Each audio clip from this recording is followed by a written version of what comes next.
Hey, you know, I can't believe it. It's Friday. We've survived another week. I'm not talking about me. I'm talking about us. You know, the editorial we. The world is still here, you know.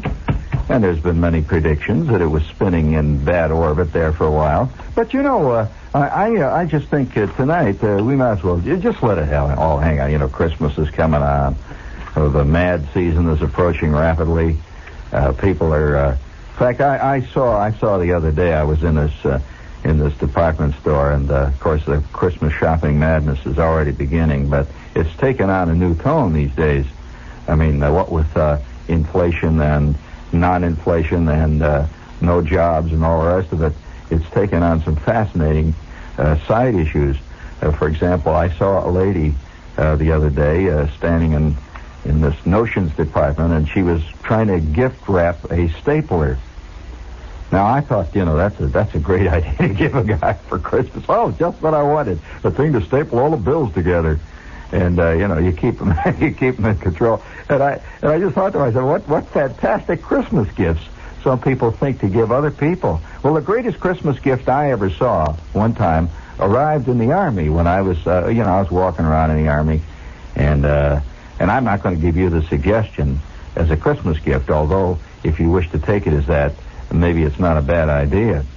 I'm in Company K there, you know, and the kind of stuff that guys get in the Army as Christmas gifts mailed to them is even beyond comment, really. Like a pair of fake GI mittens, for example. You always get these brown mittens. Somebody sends you one of these brown scarves, you know. You like nothing better than another GI scarf. I remember one time somebody sent me a money belt when I was in the Army. The one thing you don't need in the Army is a money belt. Just because there's just not enough of it bouncing around. They have to put it around your waist on a belt. But, money belt. But one time, talk about a creative Christmas gift. We were just one of those brief moments when I was living actually in a barracks. You know, barracks life is not the same as tent life or field life. Barracks life has a certain continuity to it. There's a certain hominess to it at times. I mean, it's not as if you're used to living in a garage. I mean, it can be very homey. So this particular time, as Christmas is coming up, you know, and everybody's getting these gifts sent to them. For example, I'll never forget the time. I'll have to tell you this embarrassing story. We used to have a thing called mail call. Now, a mail call consists of just that. This corporal, the supply corporal, would go down to the mail department there, and he would come back in the Jeep, and he has this sack full of mail for Company K. See, old Elkins would go up there, and he'd come back with a thing. And, of course, not all mail was appreciated. I hate to say this. You think it's kind of fun, but on this particular great moment, I'm standing in the crowd of guys. By the way, I have one of the very few pictures I have of me in the Army is a picture taken during mail call. There's a whole bunch of guys all standing around wearing fatigues. And standing up on the back of the Jeep is Elkins, and he's handing out the mail. Well, the way mail is done, you see, it starts right out. He's got this big pile of stuff, and he hollers out the names. See, he'll holler out, Braunschweiger, and you hear in the back, yo! And at that point, he just throws it out in the crowd, saying you're supposed to pass it back to Braunschweiger. And of course, the mail can be sometimes very perishable, and at the other time it can be very personal. And on one occasion, I got this bag. It was a box, really, wrapped in what had been a paper bag. You know, people tend to rip open paper bags and use it to wrap a box in and stuff. Real crummy-looking package. And it was kind of busted and smashed down. And it's passed back to me, and as it comes back over the crowd, I can see this, what looked like a fine volcanic ash is dripping out of it. And some well-meaning person had sent me a box of cookies that they made, see? and the cookies never get to the Army. If you're thinking of sending cookies to anybody, give it up, friend. That's the worst thing you can send them, because they always arrive either petrified or somebody opens it for postal inspection, and about all you get is about 3 raisins. So, forget the cookie scene. And I'm standing in the back there, and I get my usual gift. the local newspaper, the hometown newspaper, had this idea to send everybody who was in the Army a free copy of the paper. I don't know of anybody who ever read a hometown newspaper once he got in the Army. The first thing he wanted to do was to forget all that. The continual hassling about whether or not they're going to allow the new garage doors to be installed because of their city council, all that jazz, has nothing to do with your life. So I would get about 15 or 20 papers every time we had mail call, which I would immediately dispose of as best I could. But on this particular occasion, this moment, great moment in life, we're standing in this big crowd of guys getting mail this day, and they're passing it back, when somebody hollers, Kowalski, Sergeant Kowalski here? Well, this is the first sergeant. See, this guy has a certain panache, you understand the first sergeant is a man of considerable weight. Much more so than the officers in your outfit, because the officers you don't see that often, but Kowalski is always riding your you-know-what. So you know him real good. So the hollers out, Kowalski! And Kowalski's one of these little short guys.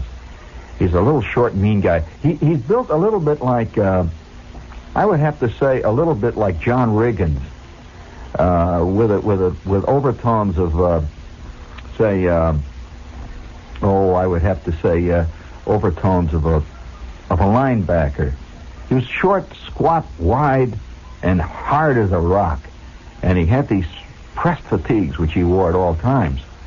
So, and also, he always wore these green Air Corps sunglasses at all times, too. The Air Force glasses, these mean-looking glasses. He always wore the hat pulled down. And he was a man of absolute, impenetrable, truculent dignity. You just didn't get close to Kowalski. There was no way of saying, hey, hi, how are you, Kowalski? We had about 50 different off-stage nicknames for Kowalski, none of which I can repeat on the air here tonight, because the guilty are still walking around, and also there are certain laws, and very descriptive. But nevertheless, Kowalski, you never got close to Kowalski, so he's standing amid the crowd down there, sort of on the edge, watching the scene there, when all of a sudden Elkins hollers, Kowalski, Sergeant Kowalski, and he starts passing this package back. Well, the package had gotten 7/10 unwrapped on the way where it was coming from, as often happens with mail, especially around Christmas time. See, and the package was sort of all hanging out like that, and the box was sort of busted open on one end, and it was a heavy cardboard flat box. But the box was real tough, but it had been opened on one end because of getting kicked around, and the string was hanging off, and there were a couple of Christmas seals on it, and everyone could see what the present was, or at least they could see that there was something in the box. So they're passing it back over the heads, when all of a sudden somebody takes the thing, he's just passing it back, see, and inadvertently he tilts it. And out of the box comes a big, about a 2 foot high, about 6 inches across, great big one, a great big gingerbread man. Sergeant Kowalski got a gingerbread man for Christmas. There was a stunned silence. The guy shoves it back in the box, and they handed it to Kowalski, and you hear this mutter, Kowalski got a gingerbread man for Christmas. Sergeant Kowalski. That's like, hearing that, saying Godzilla, the monster, just got a Shirley Temple doll for his birthday. He got a gingerbread man, hey? And so you hear in the crowd somebody hollering, can I have a bite, Sergeant? How about let me have a bite of the foot, huh? It's purple. He says nothing. See, he takes the thing, he sticks it under his arm, and as he walks away, you can see it hanging out. The head is hanging out. It's got these little raisin eyes, and it's got little gold things where the ears are. These little candy things, they make the ear, and it's got a little Santa Claus hat on it. Sergeant Kowalski got a Santa Claus gingerbread man for Christmas. Friends, don't make a mistake like that. You may have it's like discovering that the chairman of the board got a set of pink bunny slippers from his grandmother for his Christmas gift, and that just doesn't make it very well with the let's say the image. But on this particular this Christmas, I saw a really inspired Christmas gift arrive. I mean, inspired. In the tent, there was gold. Let's see, there was Goldberg in the tent. There was Gas, who was in the tent with us. There was, we had the Elkins, used to spend some time in our tent. Zinsmeister, me, we had his tent. And we used to go in and out of the tent. See, the tent was nice and warm, It had a certain warmth to it. We had the stove going all the time. And there was a guy that was assigned to our tent for about, 3 or 4 months. And you ever said, a big, tall, skinny guy. And he kept his own counsel. And he was enigmatic. He didn't say anything to anybody, and nobody said anything to him. He was just there. And he was passing through the company. He was on his way to another company someplace, and he was assigned to us for a while. There's always guys in life that are on detached service, no matter what life it is. I mean, some guys belong in certain offices, and other guys don't. And you can sense it, can't you, Corny? I mean, the permanent personnel, you sense, right? And so this guy was just passing through the company. We knew it. He knew it. There was very little contact. And he'd sit on his footlocker once in a while and write a letter. And he always put on these big black-rimmed reading glasses to write. I mean, here was a guy about 19. He's wearing these big, fat reading glasses. He looked very distinguished writing away there. And he'd get mail once in a while. And it looked like he was always getting official kind of mail. We used to get mail, that was kind of smudgy. I'd get mail from, like a girl I knew back home. And you could tell she wrote this to, 42, maybe 52 other guys, So that was the kind of stuff you didn't pay much attention. He got envelopes that would come, brown envelopes with masking tape over the back, with typed labels. I mean, obviously this guy had some kind of a thing going back home, but it was much more official than we had, And once in a while, you'd see him making a call from the PX, He'd go out to make a call, and he's always putting a call to what he called, euphemistically, the office. The office. Imagine a guy in the Army calling the office. This is WOR, New York. Fellas, I'll be right back. I have to make a call to the office. A few things I have to straighten out. I mean, they call the office. Before we go any further, please, hit the button. Harriet, will you look at these prices? How are we going to manage our Christmas presents this year? Oscar, I've been thinking. Why don't we give books as Christmas presents? Honey, that's a great idea. Uh-huh. Books do make wonderful Christmas gifts. And when you buy your books from the Barnes & Noble Sale Annex, you get a lot more for your money, because all our books are always marked way, way down. For instance, we've got the Charlie Brown Dictionary for only $3.95 instead of $6.95. Emily Post's Book of Etiquette is just $2.95 instead of $7.95. And the Complete Sherlock Holmes, regularly $8.95, is just $4.95 at the Sale Annex. In fact, we've got thousands of books at huge savings all the time. Bestsellers, art books, cookbooks, all kinds of books. They're all at the Sale Annex, right across the street from the main Barnes & Noble store at 5th Avenue and 18th Street in Manhattan. That's the Barnes & Noble Sale Annex for New York's biggest book bargains. Christmas time, anytime. And during December, we're open Sundays from 10 to 4 for your convenience. Well, thank you, gang. He talks very fast and loud. The Royal Shakespeare Company does it again. Oh, buddy, first they gave us Sherlock Holmes, and now London Assurance. According to the copy, the outrageously funny comedy hit, here for a limited engagement through the 12th of January. A perfect holiday entertainment. Clive Barnes said, and we quote, it's enormously funny, a complete charmer. And Doug... Well, that's the way he talks. Douglas Watts of the Daily News said, London Assurance is marvelous. So, anyway, it's gotten good reviews. Get your tickets now to the Broadway's newest hit, London Assurance. Where else? It's at the Palace Theater on Broadway. We're sure at Shopwell. Have we got a beef?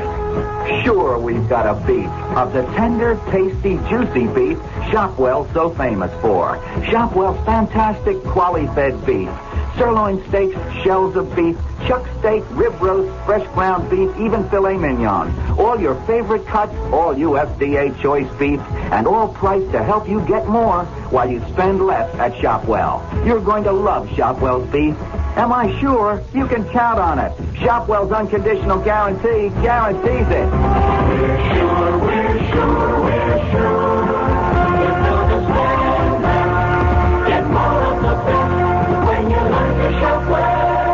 Yeah, there's a giant beef sale at Date Shopwell. They have these giant beefs. It's tremendous. That's right. Bring it up there, Corny. Thank you. I just read the copy. I don't make it up. Giant beef sale.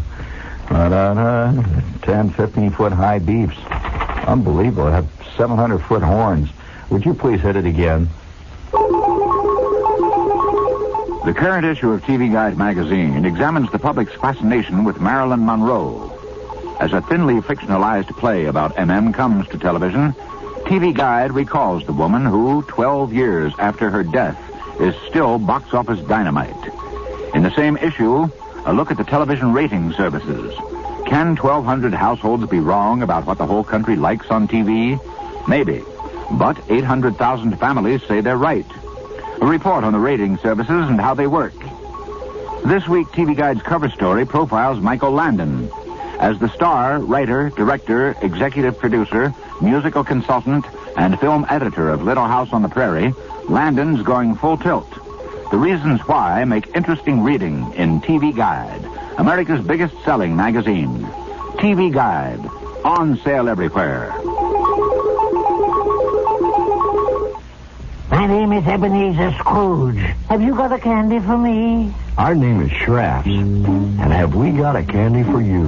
So roll your eyes and pat your tummy. Lick your lips 'cause yum, yum, yummy. Have we got a candy for you? A chocolate cream and a cherry dream. A jelly slice and a drop with spice. A crispy nut and a coconut. A caramel and a nonpareil. Have we got a candy for you? Whether you like your candy sweet or sour, hard or soft, crispy or creamy, Schrafft's has it all wrapped up for Christmas. From a little bag of Schrafft's Starlights to a gold chest of Schrafft's chocolates. Well, pat my tummy. Have got a candy for you from Schrafft's. Somehow that's a grotesque idea of Scrooge getting a box of Schrafft candies for Christmas. What sort of tomfoolery is this? Barleycorn, return this to where you've got it, and I want to see no more like this in this office. This is an office of business. Oh, come on, poor old Scrooge. How far down he's gone. Friends all over the country, a lot of people have begun to worry about the water they drink. You know, this is a country that's not happy unless it's worrying. I think that's our national hang-up. We love to worry. I knew we'd have to find a crisis after Watergate. But according to Sunday's New York Times magazine, that's one thing you don't have to worry about in New York City. I guess most people don't even drink water in this city. Not with all the scotch and bourbon and all that. But anyway, martinis. Some experts, however, say that New York has the safest drinking water in the country. And you'll learn the unusual reasons why in Sunday's Times. Let's see. You'll also learn in Sunday's Times why Arab leaders have rallied around Yasser Arafat. I got such a bad mind. Every time I hear that name, I keep thinking, Yasser, that's my baby. I mean, I'm sorry. Anyway, they've rallied around Yasser Arafat and what the new outlook can mean to the world. Everybody walking around. So, this sounds like a fun edition of the New York Times, what with drinking water problems and Yasser Arafat and all that. And you pick it up this weekend. And it's the Sunday New York Times, complete with the New York Times magazine. Okay? Very good. Now I'm back again. Seems like I've been gone away for maybe 2-3 weeks, right? It just seems that way. That's called the theory of relativity. And the theory of relativity is, if you notice that when you're watching a television show, and you can watch, maybe 15, 20 minutes of the drama, and then on come the commercials, and the commercials seem to go on for maybe 6 or 7 months. Well, that's because you're dealing with the theory of relativity. Time does not move in a straight line. In fact, they believe that time is a product of the human mind. So 15 or 20 seconds can seem like 2 years.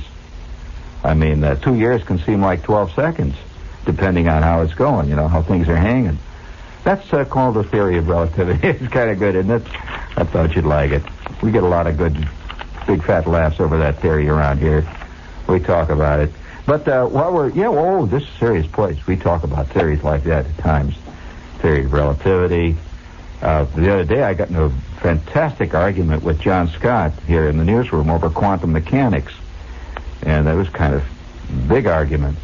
What his argument was, of course, is that he took his car down the other day to have a new gasket put in the radiator, just a little gasket, And when he saw the price they charged him for this thing, so he staggered back.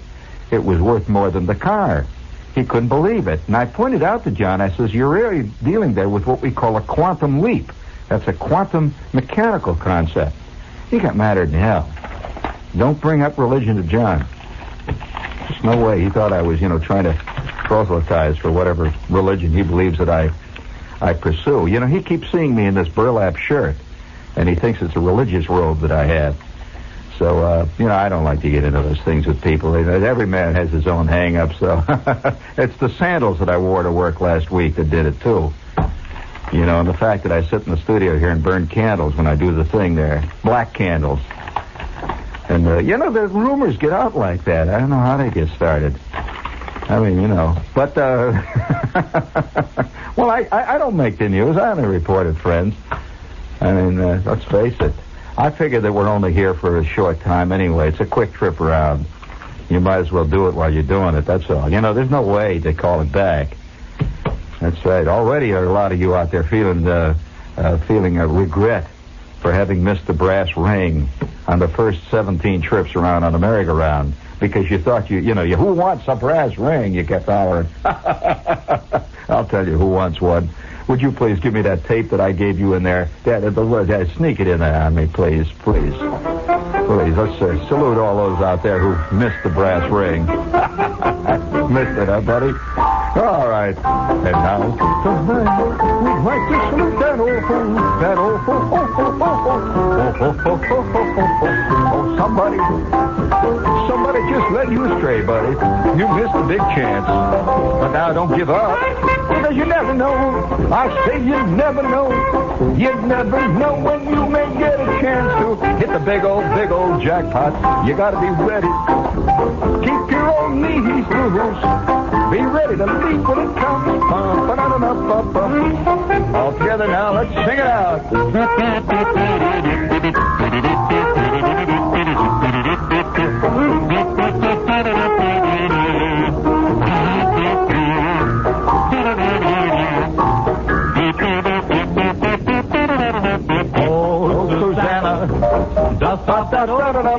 Hold it there. That's enough of that. That's enough. That's enough. This is a very dignified radio station. We don't mess around with that kind of stuff, please.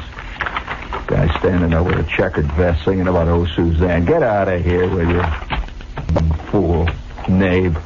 While we're on the subject of knavery, let's see. We have one more warning here for you here, for those of you that are...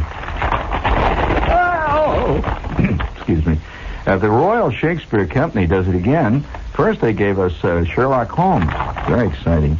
Now, London Assurance, the outrageously funny comedy hit, for a limited engagement through the 12th of January. The perfect holiday entertainment. And truly British. All the way down the line. That makes it official theater. And where can you see London Assurance, which has gotten such great reviews from all kinds of diverse people? Get your tickets now. London Assurance at the Palace Theater on Broadway.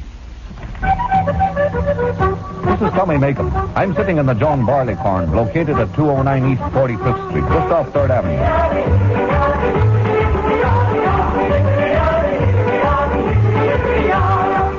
The John Barleycorn is New York's first and most famous Irish singing pub. If you want a sample of what Irish hospitality is really like, you should come in and soak up the atmosphere. The hospitality is warm, the people are cheerful, and the service is just fantastic. They have an old saying at the Barleycorn: there are no strangers here, only friends you haven't met. And you can prove that to yourself by dropping in anytime. You can have lunch, dinner, or supper 7 days a week. and a good time all the time. The food is fit for royalty, and as a matter of fact, some of the recipes have been handed down from the courts of Irish kings. The John Barleycorn, the Irish oasis in Midtown Manhattan.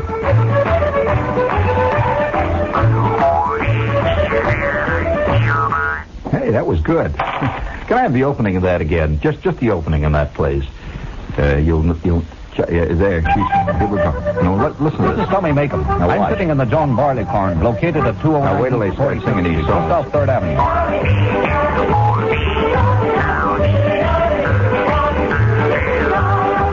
The John Barleycorn is... Hold it there. You notice that the Jew's harp goes perfectly with Italian music there they were playing there. Oh, you want to hear what the perfect gift was? Well, all right, I'll tell you the name. I wonder if this guy is listening tonight. He came from New York City, and he was the only GI that I knew. Now, I knew 2 others, come to think of it, that were from New York City. And this particular guy's name was Goldworm. And, I wonder if he's on. I always liked that name. And he was tall, very, very taciturn type guy. He was totally different from his name. Very distinguished-looking GI. And already at the age of 19, maybe going on 20, he had developed a set of imaginary, you can just see him in your mind, imaginary silver-gray sideburns. You know, that kind of guy? And he was a mysterious figure. He would, for example, we had this latrine. And, latrine was a company latrine. I mean, the one thing about being in the Army, all these various biological functions, you cease to be embarrassed about anything. I mean, you take a shower with 74 guys, you do everything, you know. There it is. Say, Goldworm was never seen in the latrine. Where he did his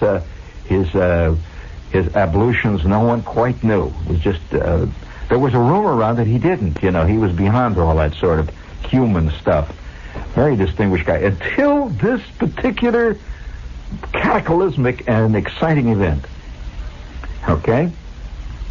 One night, this was about 2 weeks, just about like now, you know, about 2, 3, maybe 3, 4 weeks just before Christmas, and it was cold. Oh, boy, we were in this place. It was cold, mean, and the snow was out there back of the rifle range, and the road was nothing but hard, that gray iron ice, rutted, cold, and the wind was blowing over the tops of the tents, and at night, when you'd lay in your bunk, the snow would drift in. We had this little ventilator at the top, and the snow would drift down like a fine powder inside the tent, and you'd see it in the light there. And you'd wake up, and you'd have little drifts of snow in the creases of your GI blanket. Ooh, it was cold. See, so one night I come back, nobody in the tent. Absolutely nobody in the tent. It was empty, and all the cots were in the right. It was kind of dark, and the stove had gone down. It was cold in the tent. And now there were 6 guys in this tent. This is called a pyramidal tent. I walk into the tent, and I get this funny sensation. I just walk in there by myself, and I'm wearing my big parka and all that stuff with the mittens and stuff. I walk in, take a sniff. What the hell? It's a strange smell in there. But it was great. It was a great smell, but a strange smell. See, I sniff. Can't figure out what it is, but it smelled good. I look around, nothing. It's changed. So in comes Elkins, drifts in. I said, "How are you, Elkins?" Elkins said, what's that smell? I said, "I have no idea." I said, I'm trying to figure it out myself. And we're sitting on our footlockers trying to figure out what this smelled. It smelled great. We knew that it had nothing to do. It was vaguely, well, it was more than vaguely. It was because it was so faint at first. It was vague, but it was very appetizing. Had nothing to do with what you smelled around the mess hall. I mean, I might add. Now, no, I don't want to put the mess hall down. It was, but it was not appetizing. You walk past the mess hall. You didn't say, "Oh God, I can hardly wait for a chow to that." Oh wow, oh man, you knew you were going to get a tuna salad loaf, which was a big thing. And we always would get salmon loaf. They called it salmon loaf. You've had salmon loaf with the bottom burnt and the top was raw.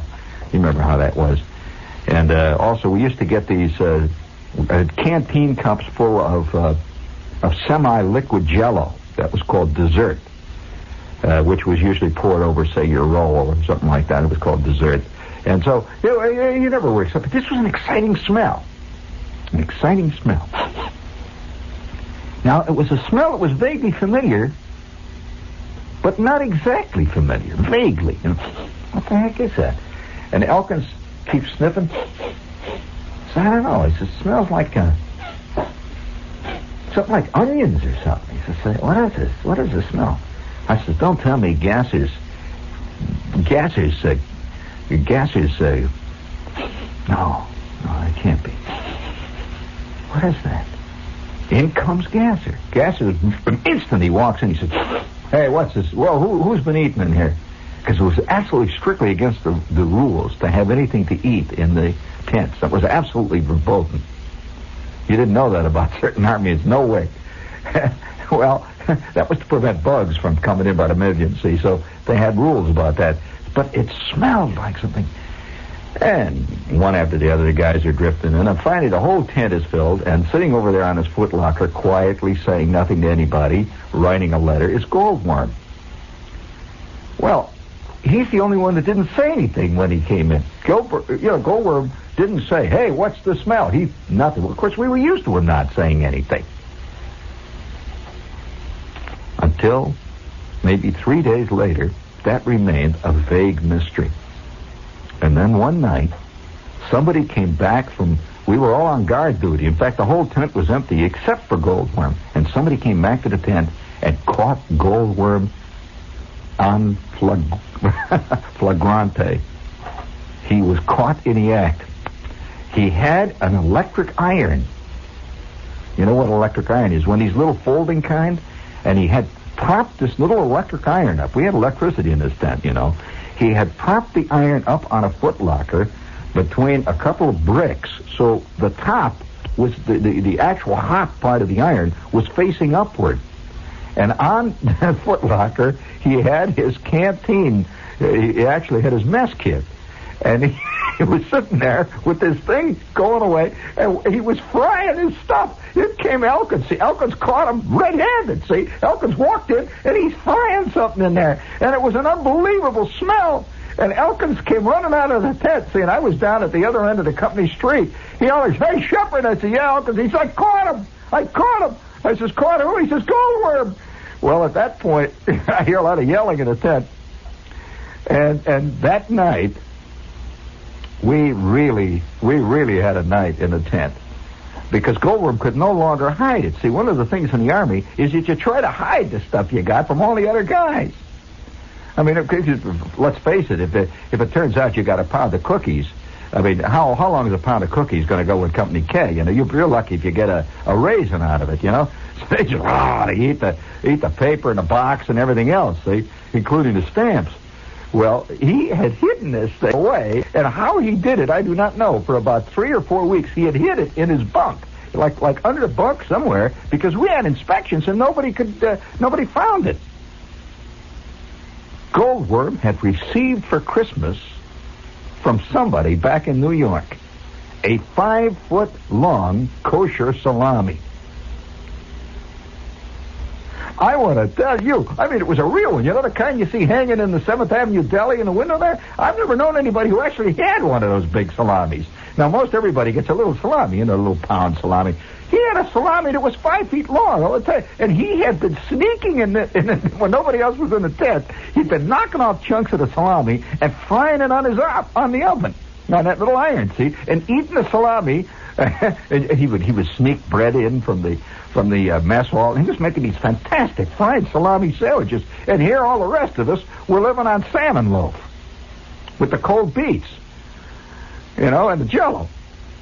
Well,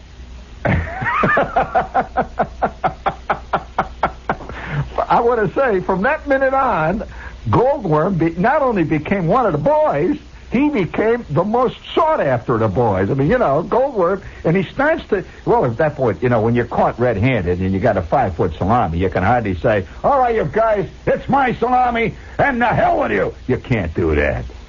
Not when you're living in the same tent. Even Goldworm couldn't get away with that. And so every night, after lights out, see, we had this lights out, they'd pop off a cannon, and lights would go out, see? The lights would go out. They just, company street lights out, and if you had a light in your tent that was on, they'd just come along and holler at you. And all right, come on, let's go, you guys, lights out. And we had this light bulb. And so every night after lights out, Goldworm would get out his iron. And he'd run the extension up, he'd put the plug in there, and we'd sit around in the dark and fry salami. Well, of course, it had to happen. By maybe the third or fourth night, somebody had to blab his big, fat, stupid mouth. There's always one guy that has to blab. And we never found out who it was. Some guys in the mess hall saying, you don't think I'm going to eat this slop with what we eat every night in old, tent 42 down there in the second platoon. Are you kidding? We have a 5-foot salami, and we eat it there every night. Don't tell nobody. Ha, ha, ha. Oh, that stoop. About the third night, guys start showing up at the front of our tent after lights are out. They'd stick their head in there. Hey, how about, oh, boy, I couldn't. How about a piece of salami? Well, of course, if you say no, he's going to say something like, oh, well, now, wait a minute, you guys. If this ever gets to the front office, you got a salami going here. Forget it, buddy. And so one after the other, guys start drifting in. This goes for about roughly 3 or 4 days, maybe a week. And now we got about 25 guys that are sneaking into the tent every night after lights out. This is a 6-man tent. I don't know whether you know how cozy a 6-man tent can get when you got 25 guys eating fried salami all at once. It not only gets cozy, it gets pretty gamey. Pretty gamey. So then guys started to make all kinds of variations on it. One guy had been on KP the day before, and he stole 2 eggs. So he brings in the eggs, He says, how about frying me up the eggs over there, Goldworm? And I'll take my salami chopped up in the eggs. Say, don't give me a sandwich. I'll have salami and eggs. Well, of course, that opened up a whole new avenue, salami and eggs. Guys start bringing in pickles. Guys were stealing piccalilli. Guys were bringing in big fat onions. And the next thing you know, the Company K Deli was in full action. And so at that point, we had to do something. So Gasser finally says, all right, you guys, now listen. It's dark, you see. You can't talk too loud because the tent wall, by the way, is very narrow and very, very porous. And Gasser says, all right, you guys, now listen. He is addressing now 37 guys. In our company, there were not more than 48 guys. So he says, all right, now you guys, from now on, every guy that comes here to this tent is going to have to give us 15 cents. 15 cents a man. Of course, there's a mumble. Come on here. 15 cents. No, and if you guys talk about this thing, if you continue to talk like this, we're going to raise the ante to $1 a shot.